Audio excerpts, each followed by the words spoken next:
¿Sabes? Me gusta ser un títere. Ojalá quedarme así. ¿Por qué lo dices? Es más fácil que ser una caricatura. ¿Cuál es el mayor problema que podría tener? ¿Un pedazo de cartón con ojos saltones? What's your favorite idea? Mine is ¿Puedo being dejar de ser un creative. títere? Buena cabros, sean bienvenidos a un nuevo video. ¡Ah, conchetumare, qué weá! ¿Qué mierda está pasando? ¿Ya estoy bien? Bueno. Buena cabros, bienvenidos a un nuevo video, supongo. Puede que tú no lo sepas, pero en internet la cultura de las estéticas es algo muy importante. Podemos hablar del mismo Vaporwave, que representa colores en neón, música lo-fi y básicamente nostalgia ochentera. Lo mismo con el J2K, Cottagecore, Dark Academia o la popular Cyberpunk. Mucha gente tiene sus estéticas como una identidad por foros, videos y páginas web.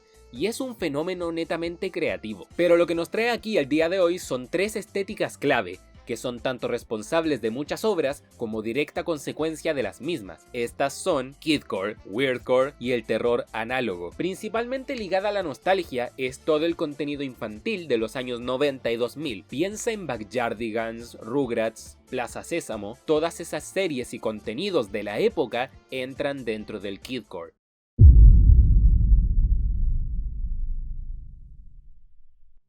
Todo lo extraño, incómodo y confuso es parte del Weirdcore. Está más ligado al valle inquietante, presente en películas como Marte necesita mamás o El Expreso Polar, pero todo esto en menor medida al no ser contenidos hechos para ser raros. Un buen ejemplo de hasta dónde se puede llevar esta estética es el canal de Syriac, o también obras irónicas que lo manejan de otra forma como Ratboy Genius.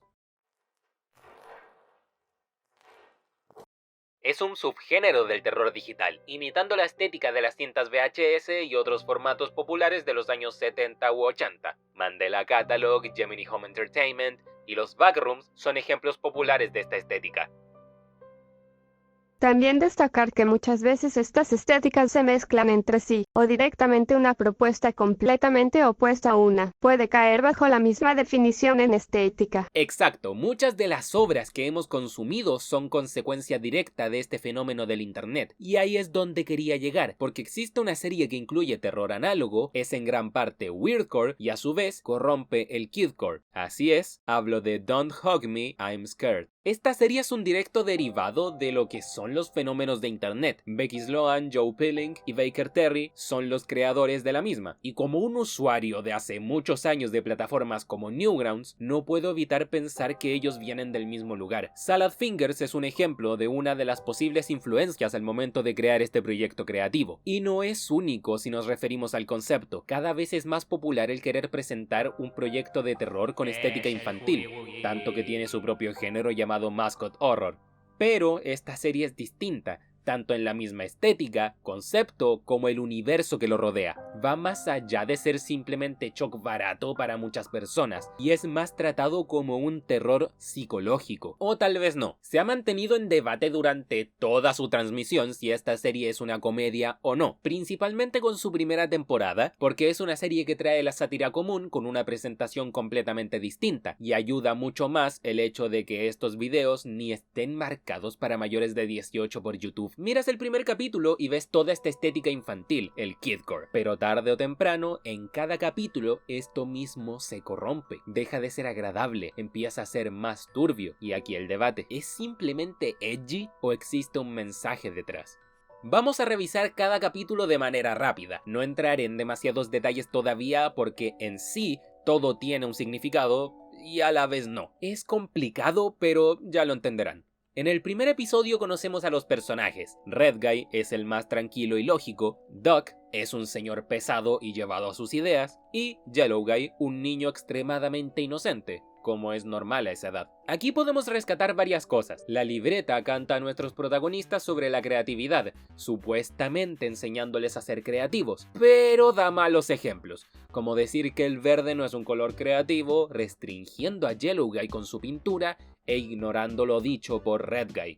Y aquí es donde vemos la corrupción del kidcore. Nuestros protagonistas pasan de ser marionetas a botargas. a excepción de Redguy, que ya lo era, lo cual será importante más adelante. Y se empieza a llevar el concepto de creatividad a algo mucho más terrible, representaciones de la muerte, corazones humanos disfrazados entre brillantina, y especialmente una baba negra en cada uno de ellos. Hasta llegar al último mensaje: acordemos no volver a ser creativos. Algo importante son los detalles del fondo, entre ellos el calendario, donde vemos la fecha de 19 de junio. Fíjense en cada capítulo si hay alguna fecha, porque será muy importante. En este episodio aprendemos sobre el tiempo. Sabemos que este jamás se detiene. Pasado, presente y futuro son todos importantes, pero ¿existen realmente? ¿El tiempo y su pasar no será más que una percepción humana? Eso es lo mismo que preguntan nuestros protagonistas al reloj invitado.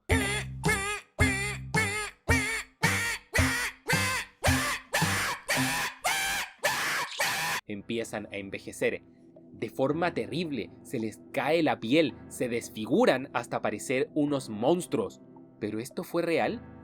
¿O fue solo la percepción de nuestros personajes al tomar literalmente las palabras del reloj? Porque él mismo menciona que el tiempo puede hacernos viejos. Importante para más adelante, en este episodio conocemos a Roy, el padre de Yellowguy. Luego nos vamos un poco de la serie para visitar los dos cortos llamados Help. If you're watching this, then we need your help.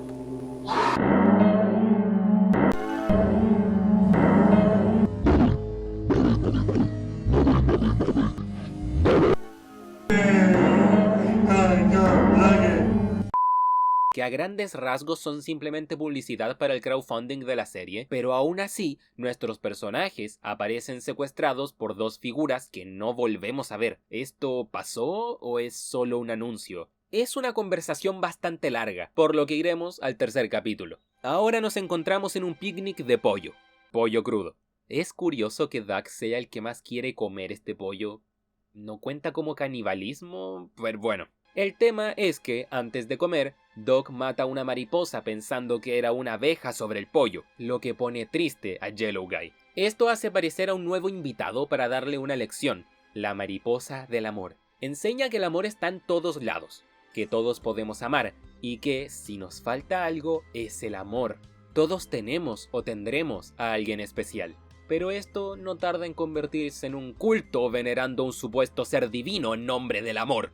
Sus seguidores cantan que solo los elegidos pueden conocer al Rey del Amor. Mencionan incluso sacrificios humanos como la forma de expresarlo.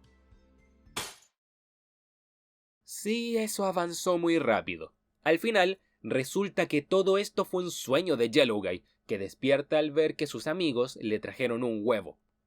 Huevo del que nace... bueno, ustedes pueden verlo. En una partida de un juego de mesa nace la pregunta, gracias a una carta, ¿qué es lo más grande del mundo? Pero es irrelevante, ya que es hora del siguiente invitado, una computadora. Actually, we already have a computer. Great news. Vamos a aprender de este nuevo mundo virtual. Don't touch me. Donde todos se quedan atrapados, menos Redguy, que siendo el más consciente, trata de liberarlos. Falla en el intento y es retirado del programa. Pero ¿qué más da? Porque ahora debemos aprender sobre la comida y la salud. Pero solo les enseñan contradicciones. Nunca importa el aprendizaje. Esto es solo... tortura.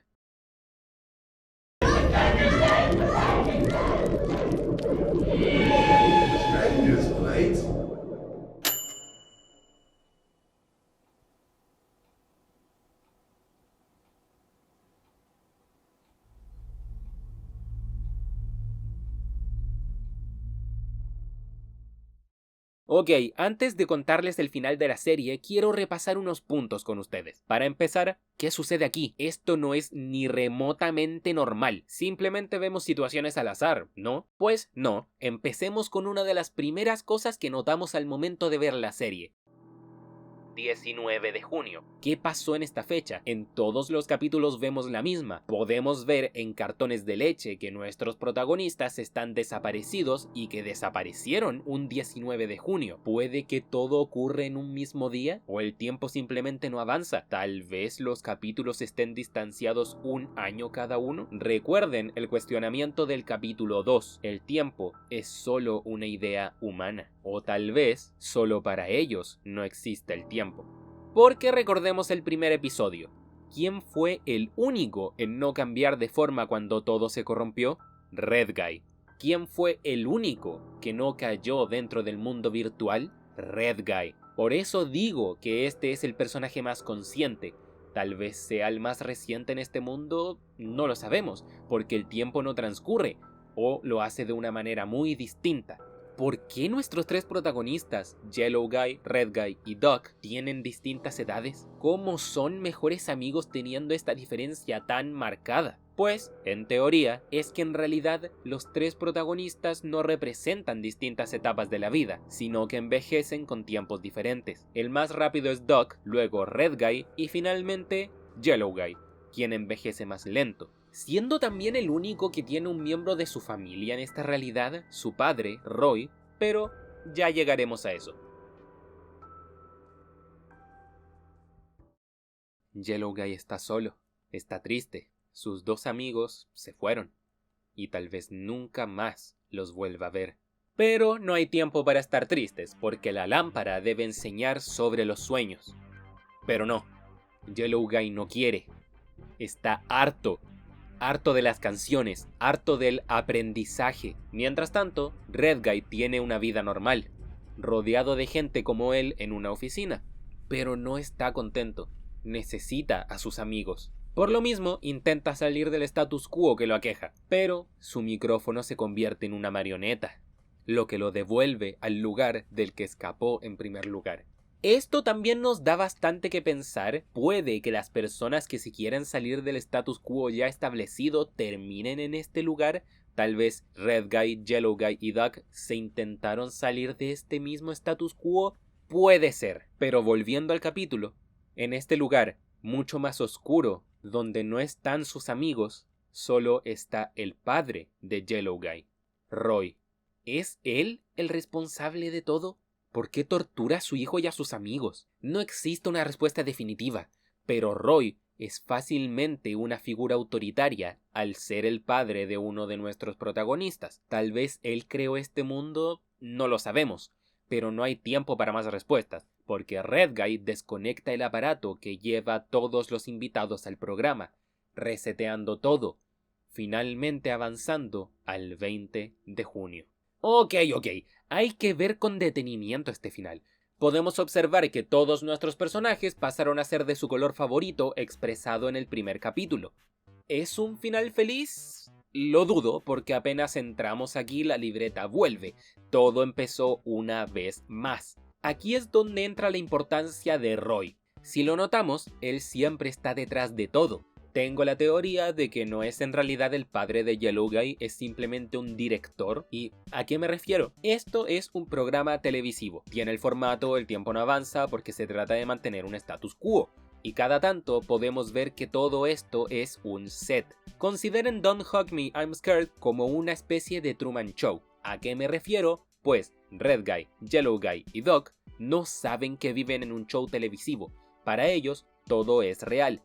Y prueba de esto está en la segunda temporada de la serie, que según mi teoría estaría ubicada antes del primer capítulo. Esta segunda temporada era el status quo de los personajes antes de que Roy, el supuesto padre de Yellow Guy, convirtiera todo esto en una tortura constante, porque se nota bastante el cambio de tono de un terror claro a una serie de comedia para su segunda temporada.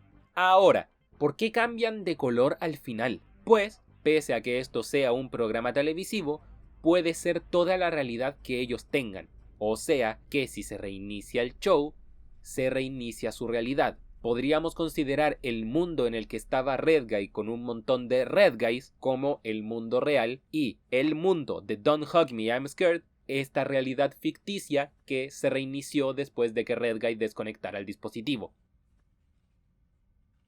Al inicio de este video hablé sobre las estéticas en las cuales cae esta serie, pero me gustaría profundizar en lo que me gusta de esta misma, porque puedo decirte 1000 veces que algo es kidcore, weirdcore o terror análogo, pero hay muchas otras obras que encajan en estas mismas estéticas que son muy diferentes a Don't Hug Me, I'm Scared, y eso es principalmente por lo precario que se puede ver a momentos, y lo crudo de su premisa, literalmente crudo, no hay ninguna carne en esta serie que esté cocinada. Y en sí, las marionetas imitan mucho lo que son las de Plaza Sésamo, es parte de su premisa y ayuda mucho a su concepto. Que estos personajes sean de tela, botones y demás contrasta mucho cuando literal abren a uno y se ven sus órganos internos. Son contrastes fuertes, una estética infantil que cualquier niño no podría consumir ni entender directamente. En conclusión, vean Don't Hug Me, I'm Scared. Discrepen con mis teorías, hay muchas distintas en todo internet. Tanto que los protagonistas son la misma persona como que son representaciones de las etapas de la vida. Es una serie que da para hablar demasiado, especialmente su primera temporada. Tanto visual como narrativamente es de las mejores series independientes que hay en internet, y ya es parte de la cultura de la misma. Una serie obligada si te gustan estas estéticas.